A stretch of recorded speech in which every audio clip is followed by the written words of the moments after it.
ታክሲ ላምጣ ቆይ አንቺ ደግፊው እኔ ታክሲ አመጣለሁ እሺ ቆይ አይዞህ እንደዚህ ይሄ ዛሬ ሐኪም ቤት ቀጥሯላት እባክሽ ላድርሳት አሁን ማድረስ መመለስም ያንተ ስራ መሆን ቀርቷል አልገባኝም እማዬ ታውቂያለሽ አሁን እሷ ጋር እየሄድኩ አይደለም ግን አሁን ሂጅ ላድርሳት ቤቢ ቤት ለቀው አይሆንም ሄደ ማየት ትችላለህ አይሆንም አታረጊም ይሁን ተውት እዚህ ምን ይሰራል እያልኩሽ እኮ ነው ማታ እዚህ ሰፈር ልኩት መሰለህ ደህና ነኝ ፈሪ ሰው ነው መሰለኝ ያገኘኝ ትንሽ ጫር ነው ያደረገኝ ፈጣሪ ምሮታል ቡና ላፍላለህ ተውት ናፍቀሽኝ ይዤሽ ልወጣ ነው የመጣሁት እሺ አባዬ ይምጣና እንሄዳለን እና እንዴት ነው መራመድ አትችልም እንዴ እራመዳለሁ አይደል በተለይ ደግሞ በድጋፍ እንዲህ ደካማ ነህ ያው ጉዳት ላይ አይደለሁ ጡት እየደገፈች ግን እሄዳለሁ ማን ነው ግን እንደዚህ ያደረገ አንዱ ፈሪ ነው አይ ለጡት እኔ ባልሆናት አልችልም እሷ ናቲ ጋር ልግባ ግድ የለህም ልቧን እንኳን ለኔ ተወው ለማንኛውም ያሸነፈ ይፈታል ያሸነፋልክ ትግሉን እንኳን በቢላ ያደርገው አሪፍ ነበር ማለት እሱ ነው እንዲያውጋ አዎ ግን ለጡት እንዳትነካት አድርገው እሱ ነው ግን ተወው የፍራቱ ነው ግን ወይ ጉድ ይሄ ነገር አላማረኝም ልጄ አንተም ቢሆን ጸብ ፈላጊ ነህ አይ አባዬ ጸብጸብ ስል ኖሬ ምን አመጣው ይልቅ አሁን ያለሁበት ፍቅሩ ነው የተሻለ የጡት ቤተሰቦችም ሽማግሌ ላክና በቶሎ ሰዳት ብለው እኔ ለሁለታችሁም ሽማግሌ ሆኜ መሄድ የምችል አይመስለኝም መጣሁ በልቶ ጨርሱ እሷ አንተን ከምታገባ ብትሞት ነው የሚሻላት ቤተሰቦቿ ደግሞ አንተ እሷን ካላገባህ ብንሞት ይሻላል ብለዋል ስላላወቁ ነው እኔ ሳሸብርም ይቅርታ ስልም በደንብ ያውቁ ይልቅ ያንተ ያስፈራል ቆይ እሺ ምን ልስጥህ ምን አለህና ምን ትሰጠኛለህ ይልቅ ስለወጋኝ ጡት እጅ ላይ ጥለኛል ለእሱ አመሰግናለሁ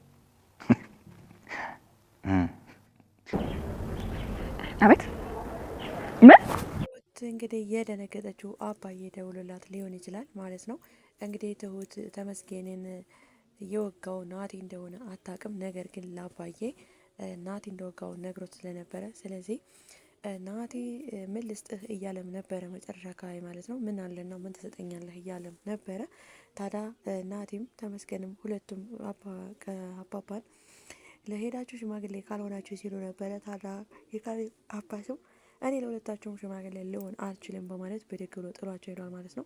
ታዲያ ትሁት እንግዲህ የቤቲን የእህቷን ፍቅረኛ እያጽናናችሁ እያለች በእናቱ ምክንያት ጥላ ስለሄደች ስለ ሄዋን ማለት ነው። ስለዚህ ስለሱ እሱ ልትረዳው ቁጭ ብላም ነበር ማለት ነው። ትሁት እንግዲህ እንደተለመደው የተጎዳ ጎንና ተውነት ጎን ነው የምትቆመውና የተጎዳን ከመርዳት ትታወቃለች ማለት ነው። ታዲያ ይበንድ እንዳለ ስልኳ ጠርቷል ማለት ነው። በድንገት ስልኳ ሲጠራ እንግዲህ ምን ብላ ደንግጣ ተነስታለች ማለት ነው። ይህ የሚሆነው ናቲና ተመስገን ተጣልተው ምክንያቱም ከዚህ በፊት ወቅቶት ነበር ማለት ነው። ወቅቶት እሱ ቁስል ላይ ያለ እሱ ስለሚታመም ታሞ እስከሚድን ድረስ እንዳይቀድመው ሽማግሌ ቀድሞት እንደሆን እንዳይልክ ማለት ነው። እንግዲህ ትሁት የናቲን መጨረሻ ለማየት ተመስገን ሽማግሌ ሊልክ ነው አንተ ቀድመ ላክ ስላለችው ቤት እንግዲህ ተመስገንን ልውጋውና ከዛ እሱ ቁስሉን እስከሚያስታምም ድረስ እኔ ቀድሜ ሽማግሌ ልካለሁ በማለትም ተመስገንን ወቅቶታል ማለት ነው። ነገር ግን የናቲ እልህኝነትና መበሳጨት ለተመስገን ቦታ እየከፈተለት ነው ማለት ነው። ምክንያቱም ትሁት እንድትንከባከበውና ትሁትን ቀን በቀን እንዲያገኛት እድል ፈጥሮለታል ማለት ነው። ታዲያ ናቲም ይሄ ሰውዬ ምን ያደርጋል አተባረሪው ወይ እዚህ ቤት ምን ይሰራል ሲላትም ነበረ። የኔ ቤት አረከ ወይ የኔ ቤት እኮ አይደለም ቤቱ ያባባ ነው ትለዋለች ማለት ነው።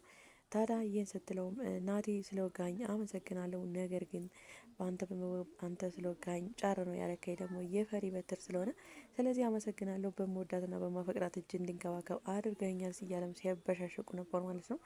ታዲያ ትሁት ይህን ነገር ምንም የምታውቀው የለም ናቲ ይህን እንዳደረገ አታውቅም ማለት ነው። አሁንም ቢሆን እንግዲህ ናቲ ከወጋው በኋላ እንግዲህ ወደ ትሁት ሲደውል ትሁት አታነሳም ነበረ። ታዲያ ስልክ አላነሳ ስትለው ወደ አባባ ወይም ወደ ካሌብ አባት ነበር የደወለው። የካሌብ አባት ነግሮት ተወግቶ እንደወደቀ እዛ ሰፈርና ሄደው ሁለቱም እንዳመጡትና እንግዲህ ትሁትም ተከትላ ሄዳ አምጥተዋለች ማለት ነው። ያው ተመስገን ለኛና ኃይለኛ ስለነበረ ያው ጠላት ያጣውም ብላ ነው የምታስበው እንጂ ትሁት ናቲ እንደወጋው በተአምር አታውቅም ማለት ነው። ነገር ግን ናቲ ደግሞ ሲመጣ እዚህ ተኝቶ ሲያገኘው ምን ያደርጋል ይዘው ወደ ቤቱ አይሄድም ወይ ይላል። እዚህ ጎረቤት እዚህ ቤታችሁ እኮ እኛ ሰፈር ሰው ወግቶት ተጎድቶ ነው ያገኘ ነው፣ ስለዚህ እስከሚድን ድረስ ነው ትለዋለች ማለት ነው። ታዲያ ተመስገንም ሆነ ናቲ ትሁት እንዳታውቅ ፈልገዋል ማለት ነው። ምክንያቱም ናቲ ትሁት ይሄን ነገር ካወቀችበት እሱ እንዳትቀርበው ያውቃል ማለት ነው። ምክንያቱም ጨካኝና አረመኔ አትሁን። ጨካኝና አረመኔ ከሆንክ ላፈቅርህ ይቅርና ጭራሽ ላይ ነህ አልፈልግም እጠላሃለሁ ስትለውም ነበር ማለት ነው ከዚህ በፊት። ስለዚህ ይህ ስላስጠነቀቀችው ተመስገንን ወጋውት ካላት ወይም ደግሞ ተመስገን ለትሁት ከነገራት ትሁት እንደማቃጠል ስለሚያውቅ እንድታወቅበት አልፈለገም ማለት ነው። ታዲያ በአጋጣሚ ግን እንግዲህ እኔ ትሁት እኮ ልቧ ከናቲ ነው ሲልም የካሌብ አባት ልቧን ተውት፣ ግን እኔ ብቻ ቤተሰብ ሽማግሌ ልላክ እንጂ ቤተሰቦቿ ይፍቀዱልኝ እንጂ የልቧን ነገር ተውት ሲልም ነበር። ታዲያ የካሌብ አባትም እንግዲህ ያሸነፈ ይውሰድ ይላል ማለት ነው። ታዲያ ያን ጊዜ ነበር ማለት ነው ናቲም እንግዲህ ተመስገን ሊናገር ናቲ እንደወጋው ሊናገር የተገደደው ማለት ነው። ጸቡን ወይም ደግሞ ትግሉን በቢላ አደረገው እንጂ እሱስ ችግር አልነበረውም ይላል ማለት ነው። እንደ ታዲያ እሱ ነው እንደ የወጋ ሲለውም ተመስገን አዎ እሱ ነው የወጋኝ፣ ነገር ግን ለትሁት እንዳትነግራት ሲልም ነበር ተመስገን ማለት ነው። ታዲያ የካሌብ አባትም አያደርገውም ሲል ነበር ማለት ነው። ታዲያ ይህን ከሰማ በኋላ ናቲ እንግዲህ ሽማግሌ እንድትሆን እፈልጋለሁ ሲለውም ነበር ማለት ነው። የካሌብ አባትም ደግሞ ከማን ተጣላ ይላል ማለት ነው። ያን ነገር ስለሰማ ማለት ነው እኔ ከማንም ተጣልቼ አላውቅም ሰው እኮ አልጣላም ሲልም እንግዲህ የካሌብ አባት ፈገግ ብሎ ነው አይደለ አትጣላም አይደል ይላል ማለት ነው። እኔ የምፈልገው ትሁትን የላይኛው እሑድ ሽማግሌ ላይ መላክ እፈልጋለሁ ምን ቀጠሮ አለ ሲለውም ነበረ። ይህ በእንዲህ እንዳለ ትሁትን ካፌ ላይ አግኝቷት ነገ ወደ ሽማግሌ እንደሚልክ ሲነግራት ነገ ወደ ትልቅ ቀጠሮ አለኝ፣ ሚስጥሩን ደግሞ ከእናት ጋር ስለምትደዋወል አልነግረም፣ ያን ነገር ከነገርኩ ነገሮች ስለሚበላሹ አልነግረም፣ ነገር ግን የላይኛው እሑድ አድርገው ብለዋለች ማለት ነው። ታዲያ ናቲ ሊልክ የፈለገው ሽማግሌ እንግዲህ ተመስገን ተወግቶ ቁስሉ እስከሚያገግም ድረስ ሳይቀድመው ልቅደም ብሎ እሱ በመካከል ሽማግሌ ሊልክ ነበር። ነገር ግን ቤቴ ደግሞ ትሁት ደግሞ እንግዲህ ቀጠሮ ይዛለች ማለት ነው። የአባባን ባለቤት እሑድ ቀን ቀጥራ ልታገኝ ስለፈለገች ያ ቀጠሮ ስላለ ማይሆን ነው ስትለው እንግዲህ ወደ ካሌብ አባት ሄደው ሽማግሌ እንድትሆነ ሲልም ይህ በእንዲህ እንዳለ እያወሩ ተመስገን ይመጣል ማለት ነው። ታዲያ ተመስገን ሲመጣ ትሁት ቤተሰቦቿን ሽማግሌ ላክና ውሰድ ብለውኛል ስለ ሽማግሌ እንድትሆነ ሲልም የካሌብ አባት ብድግ ብለው ለሁለታቸውም ሽማግሌ ሆኜ መሄድ አልችልም በማለት ተነስቶ ይሄዳል። ታዲያ ምንድን ነው የምትፈልገው ይላል ማለት ነው ናቲ። እኔ ከአንተ ምንም አልፈልግም፣ አሁን ትሁትን አንተን አግብታ የምትኖር ይመስልሃል ይለዋል። አንተ ከምታገባ ሞቷን ትመርጣለች ሲለውም የእሷን ቤተሰቦች ደግሞ አንተን ከምታገባ እሷን ካላገባት ሞታችንን እንመርጣለን ብለውኛል ሲልም ነበር የመለሰለት ማለት ነው። ታዲያ ይህ በእንዲህ እንዳለ ክርክር ውስጥ ሰጣ ገባ ውስጥ ገብተው ነበር ማለት ነው። ታዲያ እንግዲህ ይህ በእንዲህ እንዳለ ትሁትን ይጠራትና ይህን ሰውዬ አስወጪው ሴት ከቤት ሲላትም ነበር። እኔ እኮ ይሄ ቤት ያባባ ነው እንጂ እኔ አይደለም ትላለች።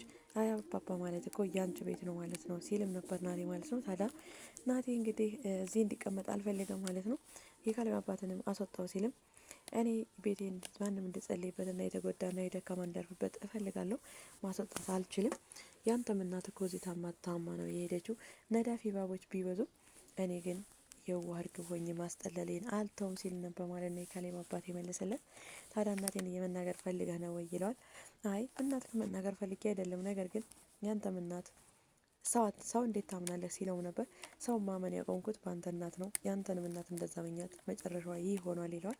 ታዲያ እናቴን እየተናገርካት ነው ወይ ሲለውም ነገሩ ነው እንጂ እናተ ግን እየተናገርኳት አይደለም፣ ሰዎችም እባብነታቸውን ይቀጥሉ፣ እኔም ደግሞ የዋህና እርግብ መሆኔን መቀጥላለሁ ሲል ነበር የመለሰለት ማለት ነው።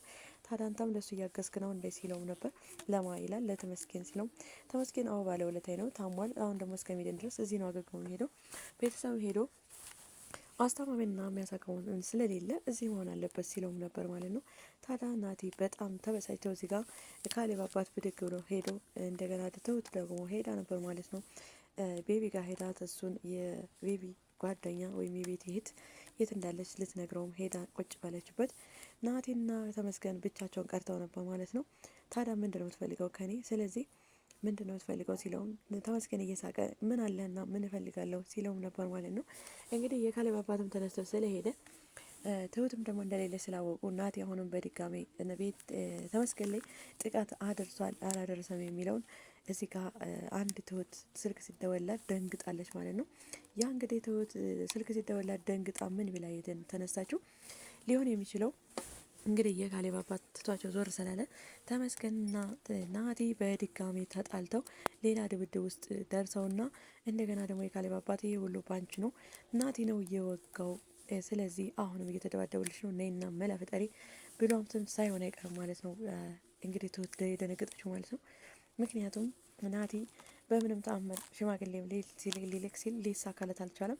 እንደገና ደግሞ ይሄኛው አንተን ከምታገባ አንተን ካላገባች ልጃችን ሞታችንን እንመርጣለን ብለውኛል ስላለው በጣም እልህ ውስጥ ከቶታል ማለት ነው። ስለዚህ በስሜት ተነሳስቶ ድጋሜ ተመስገን ናቲ ሊያጎዳው ስለሚችል የካሌብ አባት ደግሞ ይሄ ሁሉ ችግር የተፈጠረበት ስለሆነ ትሁትን ነይ ድረሽ እንደገናም ደግሞ በአንቺ ነው ሁሉ የተደረሱት ስለሚላ ሊፈጅ እንጂ ዞሮ ዞሮ ትሁትና ተመስገን አብረው መሆናቸው አይቀርም ማለት ነው። ምክንያቱም አንደኛ ትሁት ናቲ እናቱም እንደዛ ስላደረገች እንደገና ደግሞ እሱም መጥፎ ነገር ካደረግ ጭራሽ ላፈቅር ይቅርና እጠላለሁ ስላለችው ተመስገን የወጋው እሱ መሆኑን ስታቅ ወደ እሱ ጋር የመጨረሻው ነው የሚሆነው ማለት ነው።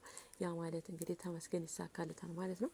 ዞሮ ዞሮ ጊዜ ቢርቅም ነገሮች ተስተካክለው ትሁትና ተመስገን አብረው እንደሚሆኑ እርግጠኛ ነኝ ማለት ነው። እንግዲህ በቀጣይ ቪዲዮ ትሁት ማን ስልክ ደውልላ ነው የደነገጠችው? ምን ተደውልላት ነው?